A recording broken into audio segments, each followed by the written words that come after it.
not what you know, it's who you know. I promise you this. You should be talking to these people in between these sessions. But what I want to do right now is, because we don't have enough time, we have to be at the University Club by noon to listen to the executive of the Courier Journal. Two of my former students, Connor, Forrest, and Lyndsey Gilpin, are here to talk about multimedia. Are you guys going to go at the podium or are you going to sit back? I mean, we got these slides. I can use the sand. I can even click your slides if you want, whatever. So let me tell you as a brief introduction. I've had both of these people in class in the last 5 years, and they graduated from the University of Louisville, and they went and got master's degrees at Northwestern University, the middle school there, and each of them, within 2 to 3 weeks of each other, get this because they're on social media, got cold calls from CBS Interactive and offered jobs based on what they had done online. I'm incredibly proud of them. Hey, and they have swag too. We have to come up with a contest. So this is the mic for the tape. So, and I'll forward your slide. So this is Connor and Lyndsey. Hey, good morning. Hey. So we are really excited to be here. It's a huge honor and privilege to be among, as Brendan said, so many young people that are interested in journalism, being that we, to a point, would like to consider ourselves young people as well. So my name is Connor Forrest. I cover Google and startups as a staff writer for a site called Tech Republic with CBS Interactive. Additionally, I do some quick hit venture capital funding news for our sister site, ZDNet. And my name is Lyndsey Gilpin, and I write about sustainability, clean energy, technology for Tech Republic as well. I also do a lot of long-form journalism for the site and do some editorial stuff to help out our editor-in-chief. I'm also the resident expert on 3D printing, if you need any information about that. So, what Tech Republic is, we are more technically considered a long-form journalism site. We cover technology news in the sense of being B2B, so business to business. We deal with enterprise-level companies and tools that IT decision makers are using. We serve, I guess, a monthly readership of about 7 to 8 million individual users, and we're a greater part of CBS Interactive, which is basically just the online division of CBS. Being that we do cover some of the bigger companies, we are based here in Louisville. We do travel quite a bit as well. Lyndsey is up in New York and Detroit pretty often, whereas I'm in Silicon Valley every few months as well. So the way we're going to break this down is I'm going to give you guys a big picture of how to prepare for life as a multimedia journalist. We are only a few years removed from where you guys are at, so it's really a great opportunity for us to be here today. And then Lyndsey's going to take you through some of the particular tools you can use and ways you can go about telling stories in multimedia fashion. So if you guys have questions, we'll have plenty of time at the end, or in the middle, whatever you want to do. We'll just keep it light. So before we get into that, Lyndsey's just going to tell you a quick story about something we experienced when we were in Chicago.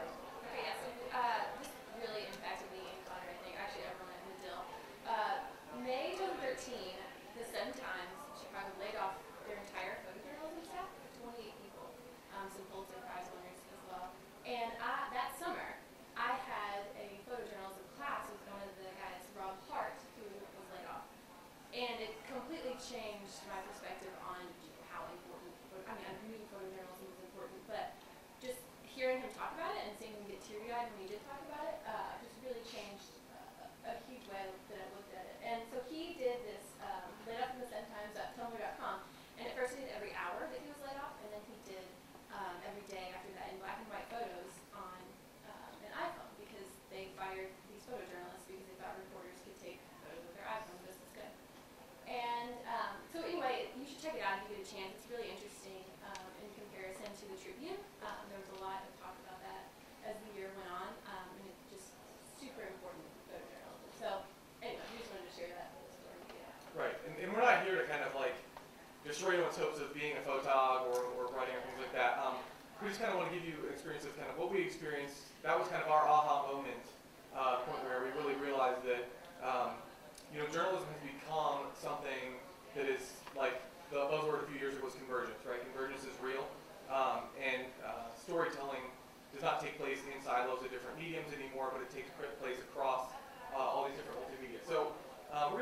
understanding multimedia. So changing job titles. We graduated both from Northwestern in the middle of last year.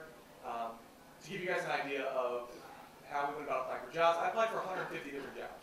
The majority of those not in the city of Louisville, and probably 90% of those, the job title was listed as multimedia reporter or multimedia journalism. So for some of you, that's really exciting, right? We are the internet generation. This is cool. I can do video and photo. Some of you are just thinking, oh shit, I thought I signed up to be a writer, which was kind of my experience going into it on a reporting track. Regardless of kind of how you view this, I would encourage you to look at it as this is an opportunity for multidimensional storytelling.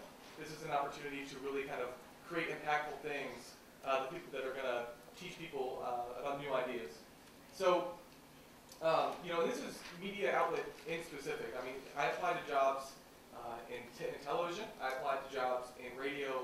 I applied to jobs in print, online, all to the point where they were looking for someone with multimedia skills set and or background. So what's nice about that is, okay, you kind of feel like you can scale across these different mediums if you choose to pursue a different type of storytelling later in your career. But multimedia as a whole can be a confusing concept. So if you're looking here, we're going to defining multimedia journalism. In my opinion, it's still not been defined to the point where we have a canon of what constitutes multimedia journalism. So some of the experiences I had in interviews and speaking with editors and things like that is some people define multimedia in the traditional sense of you're going to be working with print and other forms of media to create a bigger picture story, things like that. Some people use the term multimedia to refer just to digital content or to kind of the way the web is affecting the way we're telling stories. So I would kind of encourage you to do a little background research. When applying for jobs, we're looking for news outlets to get connected to and kind of figure out how are they defining the way you're approaching journalism, how are they defining what it means to be a multimedia journalist. There's no hard and fast rule to define it, but it is going to kind of express itself in different ways as you're looking at what it means to be a multimedia journalist. So in that vein, Brandon touched on this a little bit. I want to talk about kind of owning your development, owning your personal brand. So something we got beaten over the head with in graduate school was kind of the concept of personal brand. And so for me, I'm thinking, okay, I'm not a digital marketer. Why do I need to know about my personal brand? It didn't really make sense to me. But journalism is a dynamic field, right?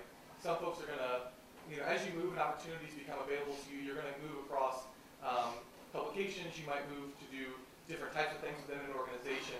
And that's all going to come back and reflect on you. As Brendan also touched on, resources are not what they used to be in newsrooms. So when you get hired or you're looking for a job, be aware of the resources that are available to you within that publication, and be aware of what you can kind of own on your own. So, what I mean by that is, when I went into journalism, I was really confident in my writing. I was, happy to put a story on paper. I wasn't as confident in photography. So the way that played out for me was meeting with some photographers. Thankfully, I had the opportunity to go to graduate school and learn about photography there as well. But that can play itself out in a plethora of different ways. So if you have the opportunity within your publication, within your work, to pursue outside training, to, as they mentioned, some of the local reports being sent to IRE to learn how to be investigative reporters, take advantage of that. Be aware of the development tools at your disposal. Be aware, while you're in school, high school, college, of the societies you can join, of the classes you can take at a free or discounted rate. Because your success as a journalist is going to be almost completely dependent on how you are developing yourself and how are you protecting your brand. So other opportunities you have outside of the resources available to you at a school or publication, there are free online courses you can take. There are people that you can partner with in your university. Say you know someone that's a graphic artist or a digital art student, offer to buy that person lunch to see if they'll give you a basic rundown on Photoshop. See if you can build a foundation of video by meeting with someone who's doing videography. So you can get a base understanding of how to use Adobe or how to use Final Cut. Because, if you just kind of go through your career, your professional development, based only on the resources that have been readily available to you, that's not going to play out as well as I think you want it to. If you're wanting to, say, move to a different publication, and you were creating videos based on the limited training you got at another publication. No one's going to look at that and just assume you had, oh, maybe that person had limited access to resources. They're going to think why you didn't create a better video. So be aware of the opportunities you have or the people you know that you can learn from. Do your best to kind of figure out where your weaknesses are. For me, I really explain that with video and photo and things like that. And seek opportunities. Internships are a great way to do that. For me, I did an internship at WFPL, the NPR news station in town, which taught me a lot about web-based storytelling and also how to take and cut and edit audio, which proved to be very useful later on in my life. So be aware of that and seek out those opportunities. So leveraging multimedia. Why do we do multimedia is a question. Why aren't people reading as much anymore? What does it mean to have multimedia elements in a story? So part of multimedia and part of the value it adds is the ability to understand context. So the Newspaper Association of America Foundation did a study with one of the media departments at Northwestern to see how teenagers were consuming news. And this is teenagers defined as age 13 to 18, which I guess is the traditional definition of teenagers, so I don't even know why I said that. But what they found is that these teenagers, when reading news online, did not like long blocks of text. They did not like feeling like they had to work to get their news. And they liked having elements of visual elements and auditory elements to add context to the story, right? To give them a fuller picture of what they were seeing. They didn't so much want the facts as they wanted the facts and the way the things those facts affected. So it gives you an opportunity to really give a fuller context to the story as well as present the facts. So, when you're thinking about whether or not you should use a specific type of multimedia, which of course Lyndsey will get into that in a little more in depth, you need to ask yourself a few questions. And the first question is, does it add anything to this story? So, multimedia elements can be a video clip, auditory clip, photos, another text box, whatever. Does it add anything? So, will that element give readers, an idea? Say you take a photo or video. Will that give an idea of how big a crowd was? Is that better than just describing that? So, if you guys followed the protests in Tiananmen Square, and the protests in Egypt, you can explain how big those protests were in Tahrir Square, but you can't give people you can give people a much fuller picture if you give them photos and video, show the passion, give them an explanation kind of there of what it looked like to be a part of that experience. Does it, add an emotional element? So, this is a very thin line you're going to have to tread, especially with photography, is dealing with people's emotions, right? You don't want to exploit anyone's emotions, but you do want to be able to kind of show how much certain things have impacted a community, how much certain things are changing the way things are done. So a specific example of that was in a photojournalism class that I took. Who all seen a news story of a fire, right? Anybody? Raise show of hands. Right. So we know what it looks like for a building to be on fire. And often, when that is shown, especially in a photography context, it doesn't give you much, right? Like, I know what fire looks like. And it gives you a little bit of idea of how much destruction might have really happened, but it doesn't show you how that impacts people. So a specific example is, I believe it was Tribune Media Company, I'm not 100% sure. This photographer, instead of shooting a picture of the burning building, turned it completely around and shot the picture of the entire crowd from that community that had gathered to watch this happen. So what that does is that shows you that this isn't just another decrepit building in what was a low-income area of town. This is something that was a home for people. This is something that was a local business. This is something that is going to affect people's lives. The fact that it is no longer operational. So think of ways that multimedia can add an emotional element. And also, does it add a dimension to the story? So we present facts, and like we were talking about earlier with feature writing and investigative reporting, right? There's facts and then there's a feature. And I would argue that especially multimedia, it gives us the chance to do both. So we can present the facts, but we can use multimedia to give a bigger context. So does this explain? Can you use maybe a timeline to show the events leading up to this? Can you give a secondary text box to show maybe a secondary narrative, maybe another source that experiences from a different angle. So what are ways you can add dimension, right, with multimedia? So, other than that, it's kind of, the last question I would ask is, does it work with your style? So a lot of times, you're going to be approached with the idea of, developing your voice. And that's going to look totally different depending on how your career paths go, where you're employed, kind of what your beat is. But as you develop your voice, in working with multimedia, you have to be able to scale that voice across those mediums as well. So a specific example of this is Twitter, right? 140 characters, you want to leave 20 for retweets and quoted tweets and all that mess. Your headlines of maybe a written article is not always going to fit at 140 characters. That's something you have to consider, right? How do we get the same message across, get people to click this link if I'm putting it in Twitter? Twitter's a huge resource. It's a fantastic, fantastic tool. But you have to scale that headline to work with Twitter. In the same way, the way you write a story for a website is not going to be the way you would write a script if you were going to cover that in video. So as you develop your personal style, be thinking through how that style is going to scale across medium, and kind of have that in the back of your head when you're doing these stories. So that's kind of what I have for big picture. I'm going to turn it over to Lyndsey and take care of thinking about multimedia in everyday life. Okay. So, first of all, I want to get across how powerful multimedia is and how much power you have to use it. It's so easy to incorporate. It seems kind of intimidating at first. I know that the term gets kind of skewed and everyone defines it differently and that kind of thing that Connor was saying. But it's so incredibly powerful and it can be done quickly and easily. But there are a lot of challenges. It takes more planning. You have to think about it during the entire recording process. Instead of talking constantly during your interviews, if you want to use that for an audio clip, you can't have your voice interrupting, in the middle of it. So you have to think about it during the entire process. And also, it takes a lot of time management. It takes a longer time to figure out how to incorporate these pieces in a story. And you have to go through your editors and your managers to get, approval for these kind of things. So just kind of be thinking about that as you go into jobs and as you go into stories. That's really important. But really take risks because honestly, we are the generation, you are the generation that gets to figure out what multimedia journalism is.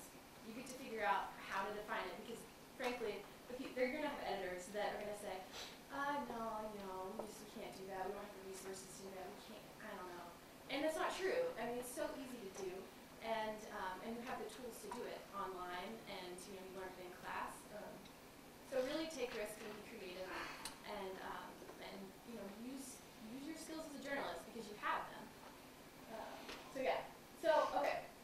I'm really obsessed with long-form journalism and I think that no matter how popular BuzzFeed is and no matter how popular news aggregation is and how much news it gets, people really want powerful, in-depth storytelling and they'll read it and they'll watch it and they'll listen to it if it's good.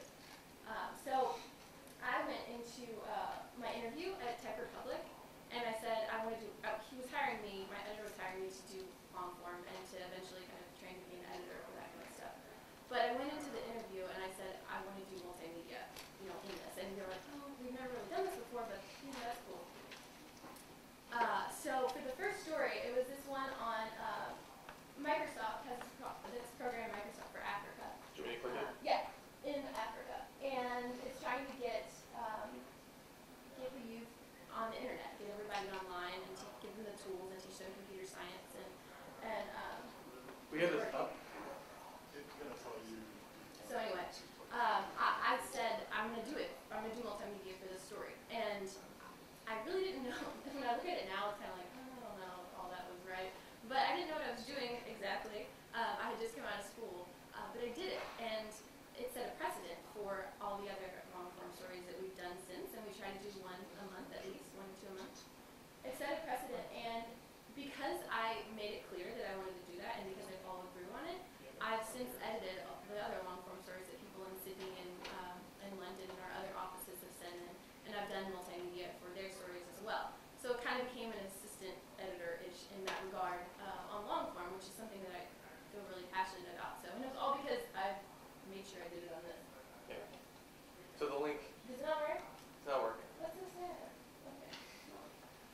crush your dreams.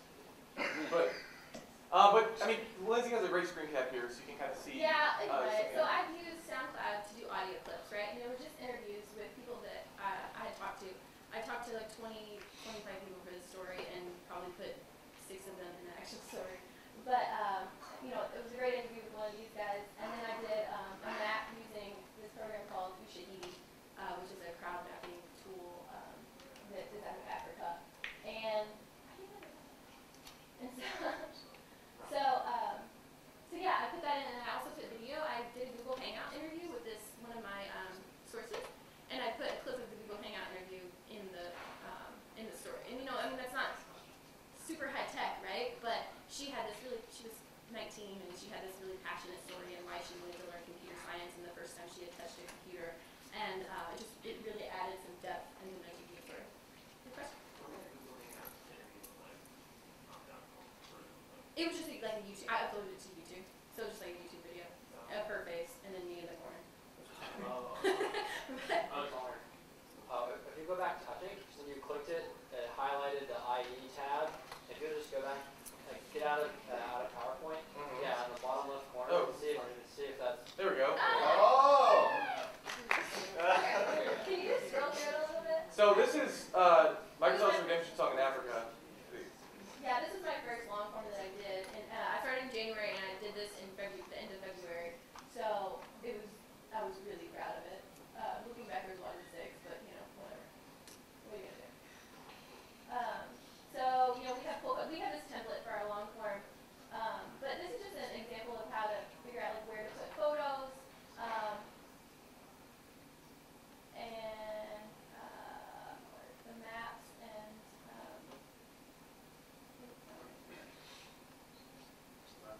Yeah, there's So here's SoundCloud, cookie policy and restriction. then there's the map. So I just embedded that in our CMS. And I found that it was easy online. I just contacted people that ran Ushahidi and asked them to send it to me, and they did. And I think it added a lot to the story. So anyway, that's just an example of kind of how we've done it. You can go to the next one. Yeah. So this, I think you all should go home and look at this because if you haven't seen, have y'all seen Snowfall? Yes. Everybody? Yes. Okay. There's a reason that it's so popular, and that we at Medill, I swear, every single class we learned about this. I've probably read it 15 times. But there's a reason. It set a precedent for multimedia storytelling. And yes, they had a huge budget and they had a huge team, but you can take things from the story and you can use small pieces of it in all of your stories. You know, the 911 calls they're recorded. You're not going to have something like that for every story, but you're going to have audio clips or interviews that you really want to use. And so there's lessons that everyone can take from it. And so anyway, if you haven't seen that, I know most of you probably have, but check it out. So for video, audio, and photo, I just wanted to kind of get across again to be creative and not repeat what's in the story with multimedia. Because thus far in journalism, because no one really knew what to do with multimedia journalism, it has just been about taking what's in print and throwing it online. And that's not what you need to do, right? That's not the point of it, and that's what I was saying earlier. You all get to decide the future of multimedia journalism. You want to add texture and depth. You don't want to take the Channel 5 news report and put it inside your story that's repeating the Channel 5 news report. You know, you want to have an interview that's not in the story, or some sort of B-roll that's not in the story, or something that adds some sort of depth to it. So again, I just want to reiterate thinking in terms of multimedia throughout the whole process, because that is very important. And you know, you get to the end and you're trying to create the story, and you're like, you can't go back and do that interview again, right? You can't get that same emotion that you got from the source. So just think about that throughout the entire time, and it's a lot harder, and it means you have to do more work. But I promise it's worth it in the end, because you know, you look better when you have a story with more elements, and you learn more. So yeah.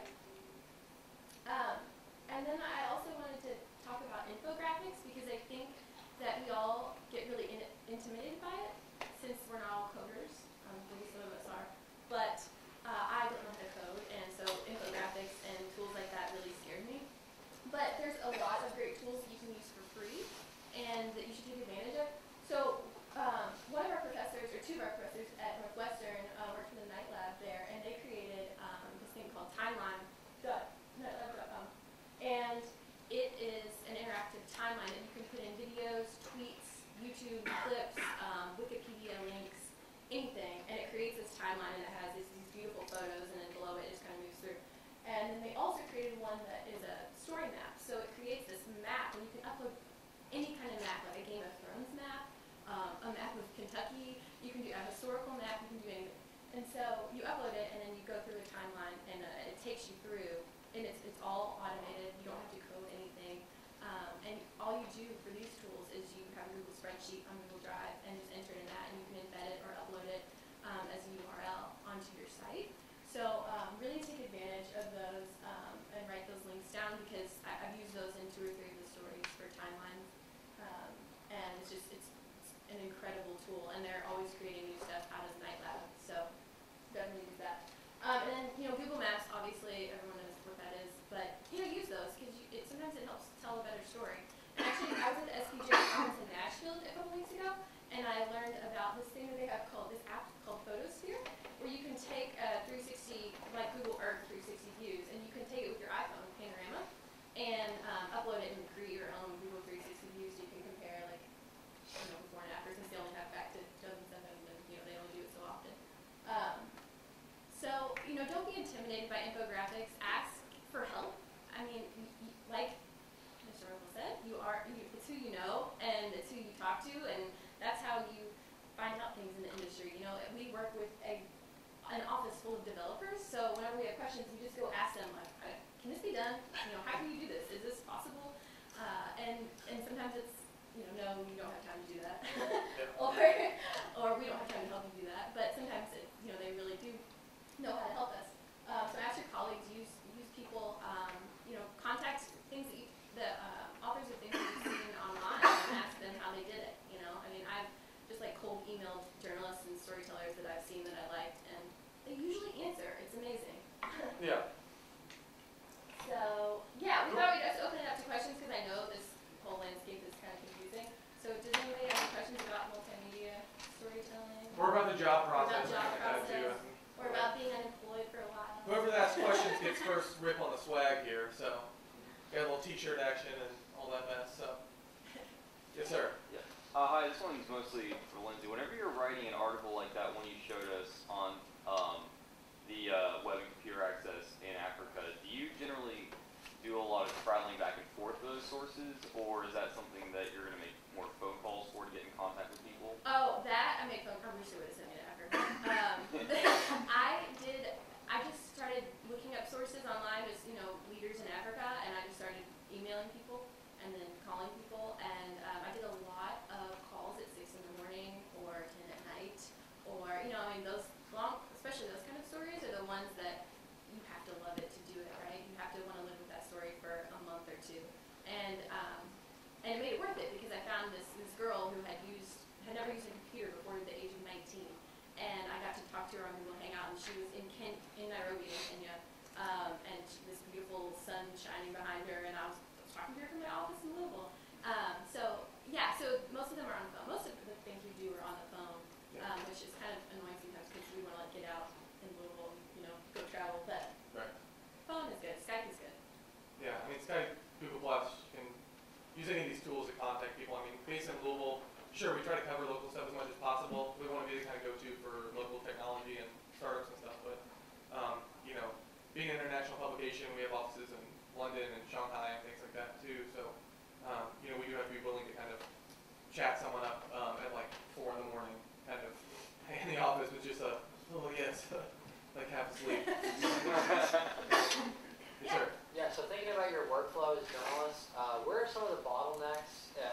My friend Doug and I are actually creating a software company for journalists that's kind of like Twitter, except you discover news, micro news based upon category or topic and location, as opposed to persona or brand like on Twitter.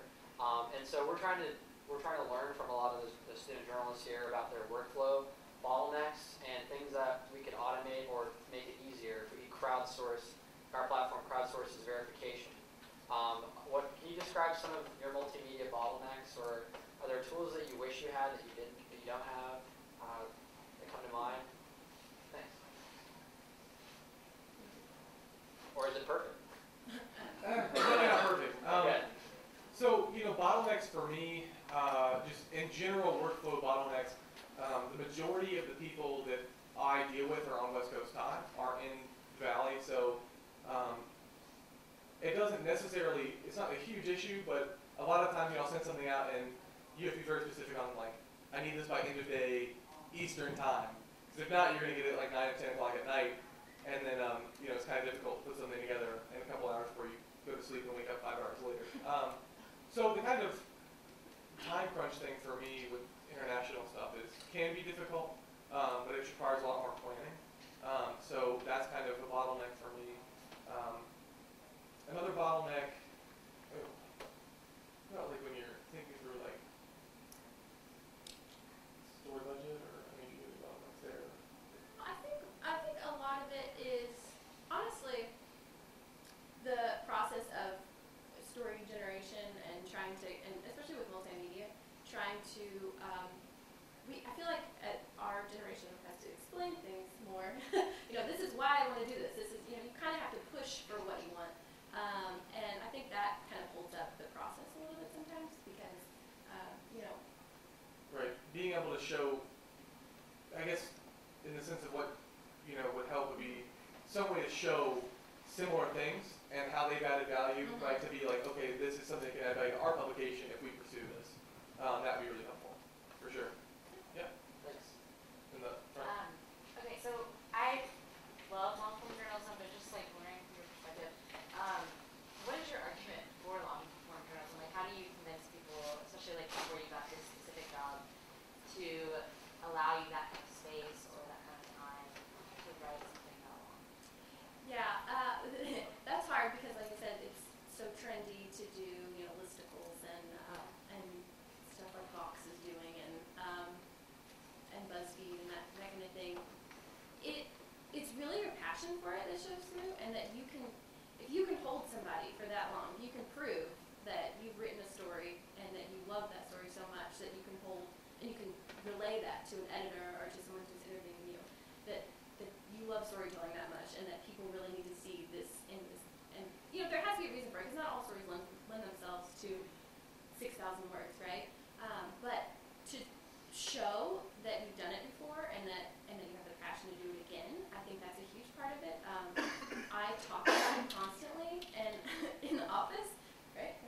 And and I think that helps a lot. Just making sure that you're heard, because honestly, long-form journalism, it's gotten skewed to where no one wants to read 5,000 words, but if it's quality journalism, people will read it. Just like they were saying earlier, if it's a quality video, people will watch 5 minutes of it, right? Instead of 2 minutes. Absolutely. It's quality, and we've lost a lot of quality in journalism, just trying to get it out there faster and get and beat everyone else to the punch, right? And I think long form has kind of gotten a bad rap because people just assume, no one wants to take that much time to read it.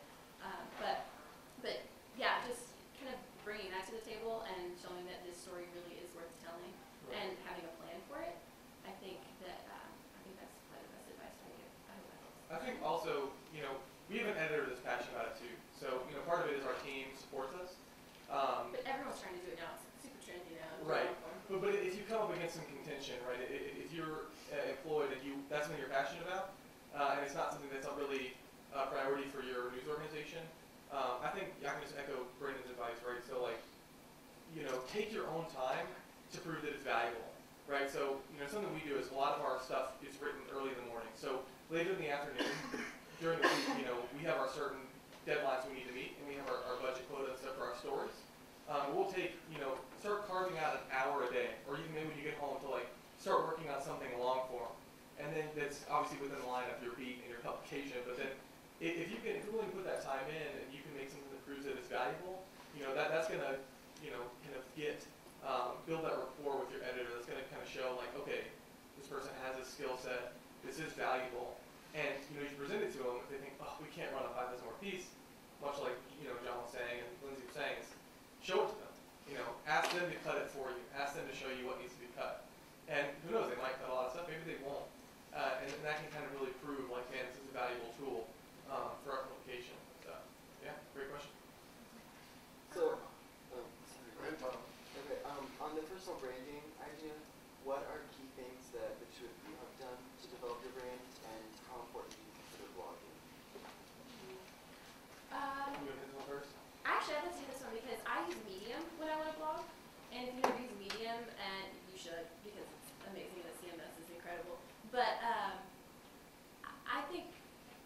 blog a lot. I had to blog in your class. And that's kind of when I first started. And I kept it up for a while, and then you fall off, and then you get back on. But really, I mean, writing all the time, writing for yourself, I think that's a huge part of your personal brand. And writing things that you wouldn't necessarily, that I wouldn't necessarily write for Tech Republic, right? I write on Medium, and that gets out to more people than, I have a website as well, and I think that's super important. Maybe Claire can talk a little more about that. But I think blogging is very important. Whatever you're passionate about, just write, just do it. You know, go out and do it. If no one's going to take it, just write it yourself. Yeah, and I think, you know, as far as personal branding goes, obviously you want to hit all the major social media outlets, right? So you want to tweet, you want to be on LinkedIn. That's how we got our jobs, through LinkedIn. I got an email when I was doing contract PR work in town, and this dude is like, "Oh, I'm so-and-so from CBS," and I'm like, "Yeah, right, this is spam." And I was like, "Wait a second, Tech Republic, I know that site, I read that site." I'm like, "Wait, I recognize this guy." And he just took me out for coffee. He's like, "Just let me talk to you." I'm like, "I have a job, like, I don't know, I've been in this job for 2 months with this time. I've been in this job for like 2 months." And 3 days later, I was signing paperwork to work for CBS. So, you know, not only just maintaining sites being active on it, right? So you want to establish a website if you can. I have a static web page that is not a blog, that I just link to all my work on different outlets. I host it for free through GitHub Pages, and I pay like a few dollars a year, or I host it there, and I pay for the licensing or whatever through GoDaddy for like a few bucks a year. I mean, it literally costs almost nothing. Find a friend's web developer, hire someone that's good, pay them. You know, just get a site that explains who you are, links to your social media. You know, people know that. But like with Twitter, you know, on social media you want to be relevant, right? You don't want to link to your work, but also you want to add personal elements. You don't want to be a robot, right? You don't want to be a robot and just say, "This is my story. Here's a link," every day. You want to do that, of course, but you want to add in. I worked from home yesterday. I posted a picture of my dog, and I was like, "Oh my gosh, look at how lazy my coworker is. If my dog is asleep on the floor." My dog is adorable.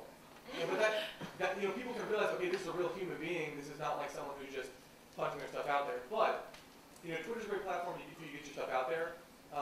Answer people when they tweet at you. Tweet back at people. You know, leverage social media for mentorships as well. So if you can afford it, get a LinkedIn Pro account. If you can't, try to connect with people that you respect.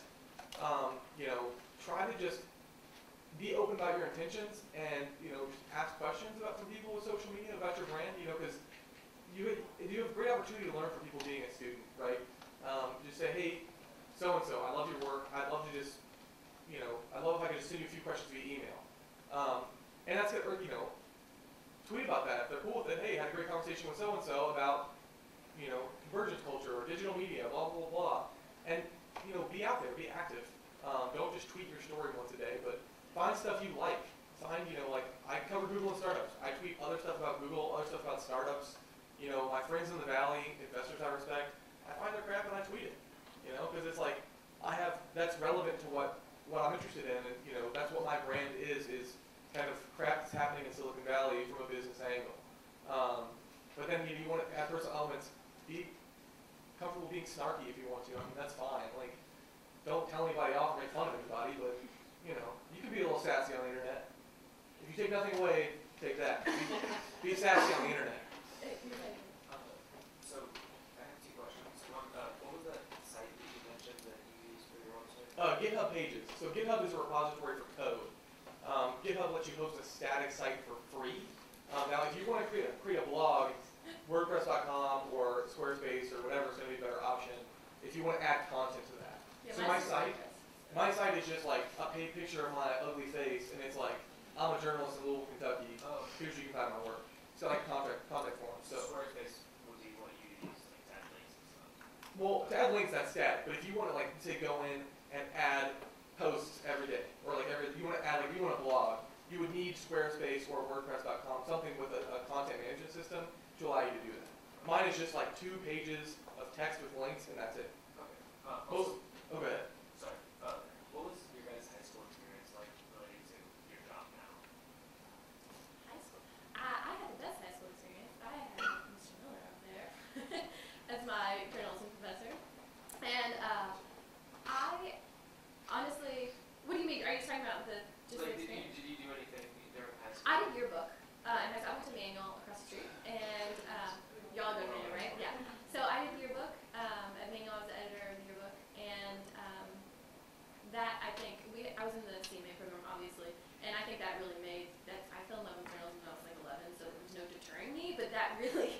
really, really helped me, that program. I mean, just utilize every resource you can in high school. Go to the conferences, go to, spend time outside of school. That helped me get in. It's what you make it, right? And so I went to UL after that, and I took so much from high school because I had so many journalism classes, and I think yearbook really helped my creativity. So, and got me into feature writing, which I pursued on a newspaper in college. So, just kind of take advantage of every opportunity you can. It was great. I did not care about journalism in high school. I went to Eastern High School. All I cared about was, do you go to Eastern? Man, Eastern's awesome. I love Eastern. All I cared about was skateboarding and going to punk rock shows. And like to be like that's like literally all I cared about. Some days that's still all I care about. Not skateboarding, not athletic, but but there are experiences I had that I can see that made my life a lot easier as a journalist. So, being that I was very interested in culture, I got the opportunity to travel to Africa when I graduated high school.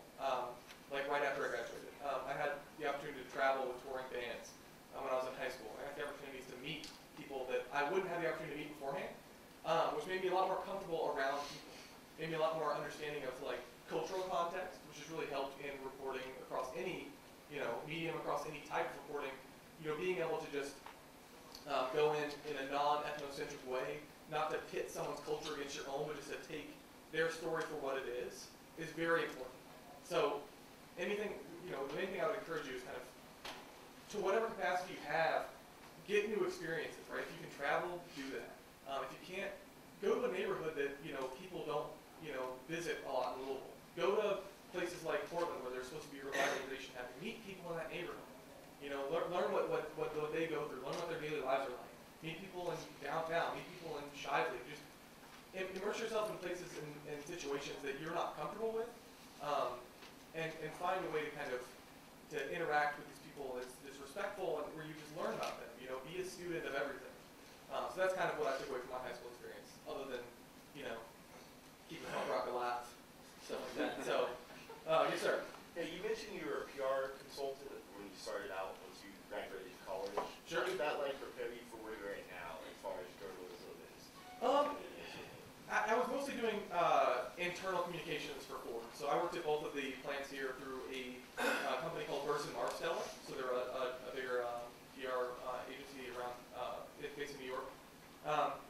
So it didn't, the ways that prepared me, because I wasn't actually doing external PR, but it did kind of prepare me to understand multimedia, because I worked at we have a video communication system there. I manage social media accounts, and then also paper newsletters as well. But it also really helped me to understand your audience. So Ford, if you're familiar with that area, that kind of situation, so you have company people that work for Ford, and you have union people that work for the UAW. And so I was basically neither.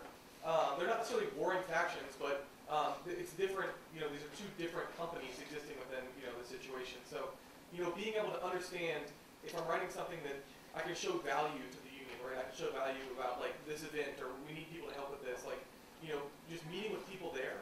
And kind of crafting messages for that, crafting messages for the whole factory, whole plants, or crafting it for corporate. They're completely different things. So it really taught me about how to understand your audience, right? And really engage people that you're around and understand that people are going to take in information differently. So you got to be sensitive to that and be able to figure out a way to kind of give them the facts that they need. Quick note on the shirts, they're all different sizes. So if you need a size, trade or come find me. We get small, medium, large, XL. Sorry. I just kind of threw them in the bags. But yeah, great question. Thanks for asking. Yes, ma'am.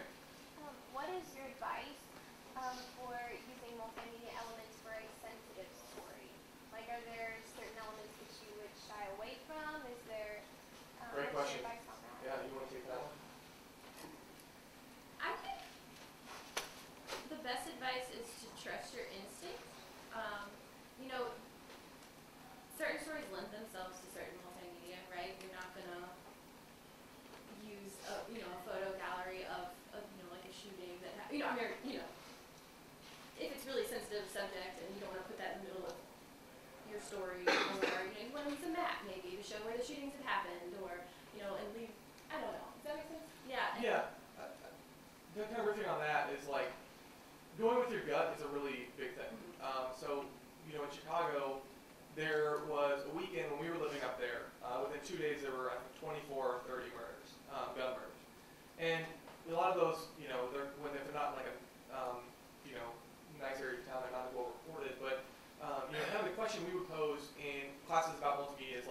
is it appropriate to show a picture of people grieving a loss, right? I mean, how much of that is an invasion of privacy?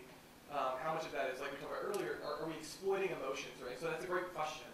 And that's something that honestly you're probably going to wrestle with when you engage these stories for the rest of your career, but it's a good thing to think through because, elements, is anyone familiar with McLuhan? Anyone here read McLuhan Media? So McLuhan's a media guy, media theorist. So he has this book called The Medium is the Message, right? And it's about kind of the concept of the medium in which you portray a piece of information can affect that piece of information, right? It affects how it's taken in, how it's digested, things like that. So that'd be a great place to start. It's a really heady, hard to read book, but some of the if you can find like cliff notes of that, would be a great way to think about kind of what are the psychological impacts of seeing something in photo form versus video, or text versus audio. But really use your instincts. You know what you're doing, and Right. And that goes a long way. And you don't really, you don't always get to make those decisions. I mean, we just take photos off the internet half the time because, obviously with credit, not illegally. But we don't get, AP or Getty images all the time, right? So we don't get to choose make those kinds of decisions. But just to have your opinion and your instinct and give that to your editor, I think having those conversations back and forth is really important. So always just voice your opinion about that kind of stuff. Yeah. Whoever it's to. And if you like you're talking about social media and mentorship, find a professor or it could be a professor, but find a photographer maybe that you've seen cover some sensitive issues. Just send them an email. Hey, what's your thought process going through this? Because it's all about striking a balance between really adding an extra element to that piece and not disrespecting the people involved.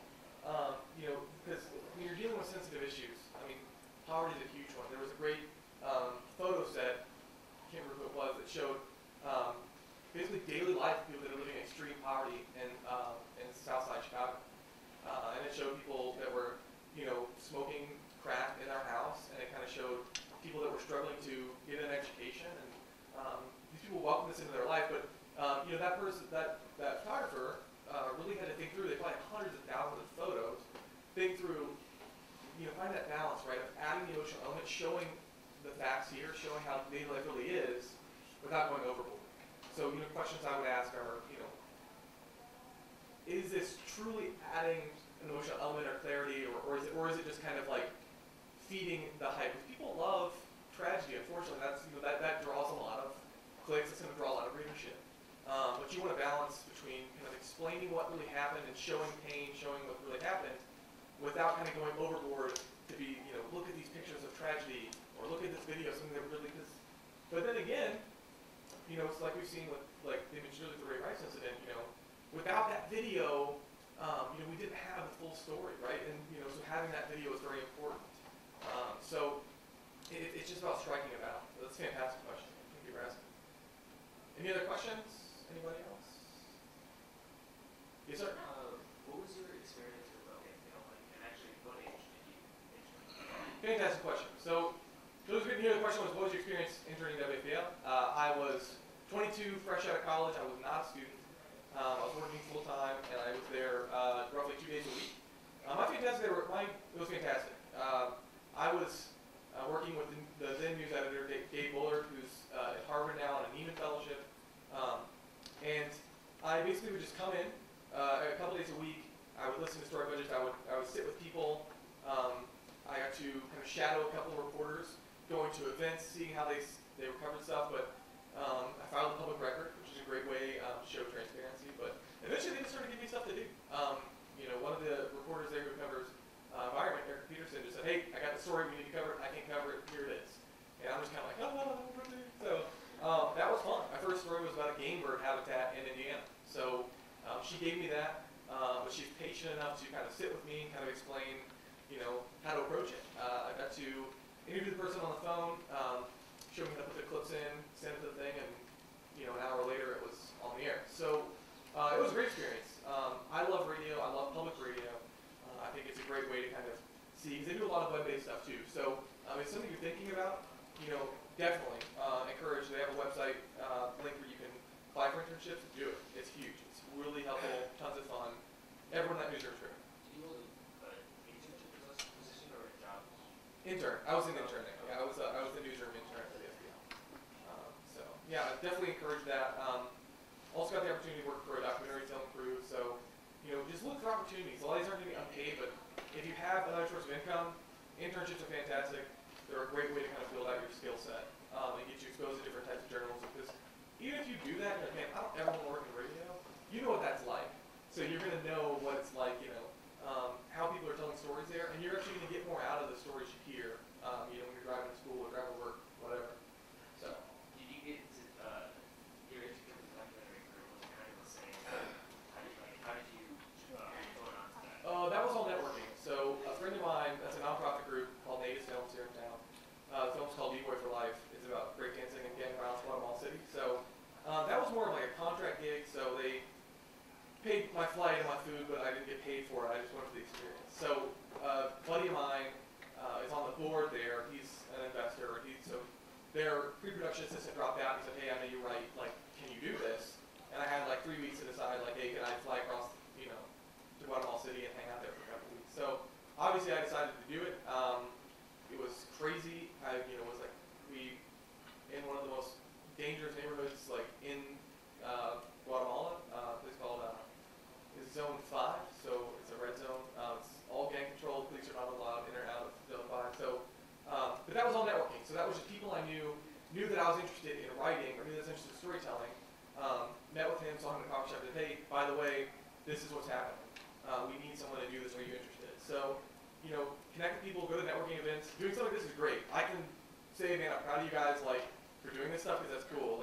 Being able to just yeah, I mean, this is great. So keep doing stuff like this, right? Keep meeting people, not in the vein of what can they do for me, but, just get to know them. Get to know what they do. Make sure they know, what you're interested in. And, networking is all about a give and take too, though. So, be willing to, if you find something that might be interesting to someone else, pass that along. You don't want to just constantly ask people for help, but, don't let your, current situation or whatever make people think, make you think you're not an asset to other people, because you are. If you come across an article, easiest way to do that, keep in touch with people. I find articles all the time where it's like, oh, Lyndsey might be interested in this. I read through it just to make sure it's not completely off line of what the headline says. Hey, thinking you might like this, send it to them. We work together, so it's not like I'm trying to, network, but people you've met, keep those contacts and just kind of say, man, this might add value to their day. Send that to them. Keep them in mind. Make sure they're keeping you in mind. And, look for ways to help people out, and people will look for ways to kind of point you in the right direction. So, yeah. Cool. Any other questions? All right. Cool. Well, thanks so much, guys. Really appreciate it. We'll be hanging out at lunch. Yeah, if you have questions, whatever, we're around. If you need a new shirt size, trade with your friends. So we're all walking over to the University Club where we'll have lunch and your buddy will be our speaker.